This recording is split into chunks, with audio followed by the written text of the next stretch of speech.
पाकिस्तान में आतंक का वॉर रूम 24 घंटे काम कर रहा था। बातचीत के दौरान आतंकियों ने अपने आकाओं को बताया कि नरीमन हाउस में अब ना तो उनके खाने के लिए कुछ बचा है और ना ही पीने के लिए। आतंक के वॉर रूम में बैठे दहशतगर्दों ने हालात पर गौर करने के बाद क्या हुक्म दिया आतंकियों को, आइए आपको सुनवाते हैं। अच्छा यार, इस तरह है चाचा भाई। देखिए अभी आप लोगों के पास ना मतलब पानी भी खत्म हो गया है, थकावट भी आप लोगों को हुई हुई है। जो बात यहाँ समझ आ रही ना हम लोगों को, ये ना आप लोगों को गिरफ्तार करने के चक्कर में है। मतलब ये लोग चाहते हैं कि मतलब आप थक जाएं, भूख प्यास से निडाल हो जाएं तो आपको जो काबू कर सकते हैं। फिलहाल इसराइल से भी टीम चली हुई है यहाँ आने के लिए। पहले के बजाय इसके कि ना मतलब एक तो ये सूरत है कि ये लोग अंदर मतलब दाखिले में कोशिश कर रहे हैं, यहाँ इनसे लड़े। तो जब ये सूरत नहीं बनती तो बजाय है कि भूख और प्यास से निडाल होने के ना आप लोगों को इनके ऊपर निकल के हमला करना चाहिए। दरअसल पाकिस्तान में बैठे आतंकियों को इस बात का अंदाजा लग चुका था कि नरीमन हाउस में बैठे उनके मोहरे अब ज्यादा देर तक मोर्चा नहीं संभाल सकते और उन्हें ये मंजूर नहीं था कि ये आतंकवादी जिंदा पुलिस की गिरफ्त में आए। इसलिए उन्हें आखिरी जंग के लिए तैयार करने की कवायद शुरू हो जाती है। क्या ख्याल है? बाहर ग्रेनेड जहाँ भी जाना ना, पहले मैंने नीचे उतरना, नीचे ग्रेनेड फेंके, उसके पीछे से मतलब ना ब्रश मारते हुए बाहर निकले और अपनी मतलब जो भी वहाँ पे पोजीशन आपकी बनती है ना उसके मुताबिक एक दूसरे को कवर करते हुए फायर करें। लेकिन ना मतलब ना मजीद मेरा ख्याल इसको लटकाना हमारे लिए ज़्यादा नुकसानदेह हो जाएगा। तो पहले भी यही बात हुई थी कि स्ट्रॉन्ग उतने उस वक्त तक ही ठीक होता है जब तक आदमी उसे संभाल सके, क्योंकि बाहर फोर्सेज ज़्यादा होती हैं, बंदे स्ट्रॉन्ग होल्ड में दो तीनों आखिर को उन्होंने थकना होता है, खाना पानी खत्म होना होता है। तो स्ट्रॉन्ग होल्ड तो उतनी देर ही सही होता है जितनी देर आदमी उसको चला सके। तो अब ना ये उस लिमिट से बाहर जा रहा है। क्या ख्याल है? इंशाल्लाह मैं भी यही सोच रहा हूँ कि आज हमें ना, आज वैसे भी जुमा है तो हमें टकरा जाना चाहिए।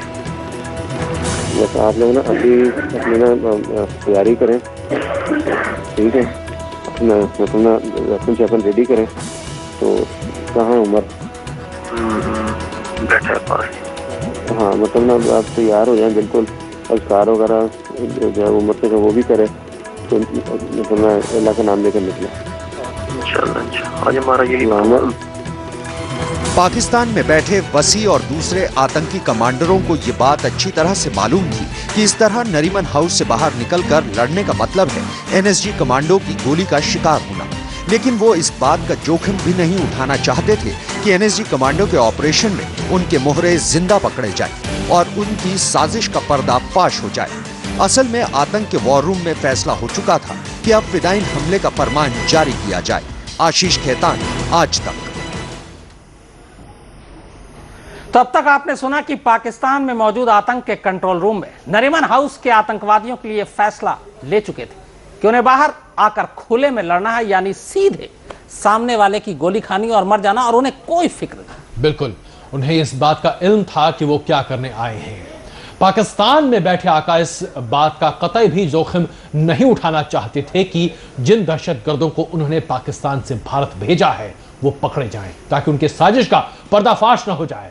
लेकिन अब एक ऐसी रणनीति बना रहे थे वो जिसमें मरने से पहले जितना हो सके उतना नुकसान वो पहुंचा सके जो नरीमन हाउस के पास के अंदर आतंकी मौजूद थे। बिल्कुल, और इसके बाद उसी रणनीति के तहत उन्हें हुक्म दिया जाता है कि वो खुले में जाएं और सीधे जितने लोगों को मार सकते हैं मारें, लेकिन खुद इनका मरना तय है, ये वो जानते हैं। इसके बावजूद उन्हें यही हुक्म दिया गया। तारीख 28 नवंबर 2008, वक्त सुबह के 7 बजे, जगह नरीमन हाउस। मुंबई में घुसाए आतंकी और पाकिस्तान में बैठे उनके कमांडरों का बस एक मकसद था, तबाही, तबाही और ज्यादा तबाही। 28 नवंबर की सुबह जब पाकिस्तान से नरीमन हाउस में मौजूद आतंकियों को उनकी आखिरी लड़ाई के लिए तैयार होने का फरमान दिया जा रहा था, तब भी उनकी कोशिश यही थी कि कैसे वो दोनों आतंकवादियों को उनकी आखिरी सांस तक तबाही के हथियार के तौर पर इस्तेमाल किया जाए। इसके बाद आपने जो दाईं तरफ है ना, मतलब आपने आप ये समझ लें आपने इस इलाके से निकलने की कोशिश करनी है। तो रास्ते में इंशाल्लाह फिर मतलब आपको अल्लाह इससे बेहतर हालात कोई भी आपको देगा। अगर आपको यहाँ से आप बाहर निकलते हैं, इस मोटे से इलाके से बाहर निकल जाते हैं, आपको कोई इससे बेहतर जगह जो है वो आपको नज़र आ जाए, आपको बिल्डिंग नज़र आ जाए, हाँ यार ये वो जगह है जहाँ पर मतलब ना मैं दोबारा बैठ सकता हूँ। अच्छा, आपको ड्राइविंग आती है गाड़ी की? नहीं। गाड़ी ड्राइव करनी आती है आपको? नहीं आती। अगर नहीं आती फिर कोई बात नहीं, कोई मोटरसाइकिल अगर नजर आती है, मतलब ना कुछ सवारी जो आप चला सकते हो, उस सवारी को छीनने की कोशिश करें, वरना ना कोई ऐसी बेहतर सूरत में जाने की कोशिश करें जहाँ पर मतलब ना आपको खाने पानी का मसला ना हो, कम से कम स्ट्रॉन्ग होल्ड जो आप उसको बरकरार तो रख सके ना। भूख प्यास वाला ऑप्शन तो कोई ऑप्शन नहीं है। इस बातचीत से साफ है कि आतंकियों के आकाओं की रणनीति ये थी कि अब दोनों आतंकियों को नरीमन हाउस से बाहर निकाला जाए। अगर वो नरीमन हाउस से निकलकर किसी दूसरी महफूज जगह पर मोर्चा संभालने में कामयाब हो जाते हैं तो इस लड़ाई को और लंबा खींचा जा सकता है, और अगर वो इस कोशिश में एनएसजी कमांडो की गोली का शिकार भी हो जाते हैं तो कम से कम उनके जिंदा पकड़े जाने का खतरा तो खत्म हो जाएगा। लेकिन इसकी नौबत नहीं आई। अभी आतंकियों और उनके आकाओं के बीच ये बातचीत चल ही रही थी कि जाबाज एनएसजी के हेलीकॉप्टर नरीमन हाउस के ऊपर मंडराने लगे और नरीमन हाउस जंग के मोर्चे में तब्दील हो गए। तो ना आपने अब उमर को भी कहें ये बात मैंने जो आपको सारी कही है ना, तो तैयारी करें। फोन की बैटरी कितनी की है आपके पास? जी, फोन की बैटरी कितनी है? फोन की बैटरी भी काफी। हिट करो तले को, हिट करो, लगाओ फायर तले को, खोल दो चैम्बर, खोल दो। हाँ? लगाओ। हेली हमारे ऊपर हेली आ गया, मेरा ख्याल है इधर चांस है कुछ। हेली आ गया ऊपर? हमारे ऊपर हेली आ गया। कितना के ऊपर है? लगाओ तले को, लगाओ। तो करो। फायर शुरू हो गया। करो। बराबर से फायर शुरू हो गया। उमर कवर लो, उमर कवर लो। हमारे कमरे में फायर शुरू हो गया। हमारे कमरे में फायर शुरू हो गया। मोबाइल जेब में रखो, फायर शुरू करो।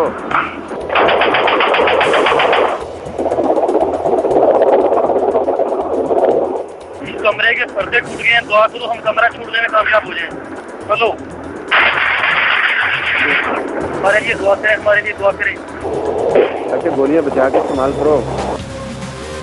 नरीमन हाउस में जब आतंकवादियों और जांबाज एनएसजी कमांडो के बीच ये जंग जारी थी, उस वक्त भी आतंकी बाबर का मोबाइल खामोश नहीं हुआ, क्योंकि दूसरी तरफ उनके आका इस जंग का अंदाजा गोलियों की आवाजों से लगा रहे थे। वो आतंकियों की इस वहशी कार्रवाई के एक एक पल का लुत्फ लेना चाहते थे, लेकिन उनके इस वहशीपन का जल्द ही खात्मा होने वाला था। आशीष खेतान, आज तक।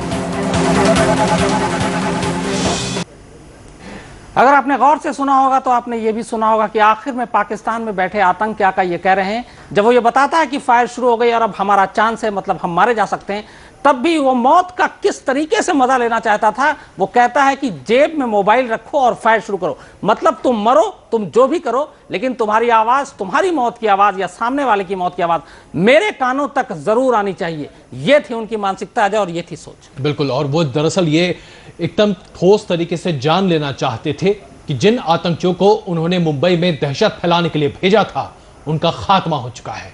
वो गिरफ्तार नहीं होते हैं क्योंकि वो नहीं चाहते थे कि उनकी साजिश का पर्दाफाश भी हो सके। सोचिए कितनी बारीक चीजों तक उनका ध्यान गया था। हम अब यहां एक छोटा सा ब्रेक ले रहे हैं। ब्रेक के बाद बात करेंगे एक दूसरे बहुत बड़े टारगेट की, जहां बार बार यह कहा जाता था आग लगाओ, आग लगाओ। क्या है वो टारगेट? ब्रेक के बाद।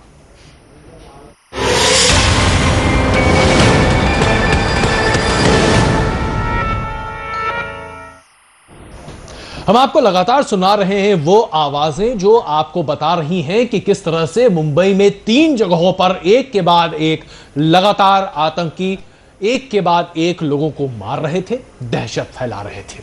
ब्रेक से पहले या कुछ देर पहले ही हमने आपको दिखाया था कि किस तरीके से 2 यहूदी महिलाओं को मौत के घाट उतारा गया।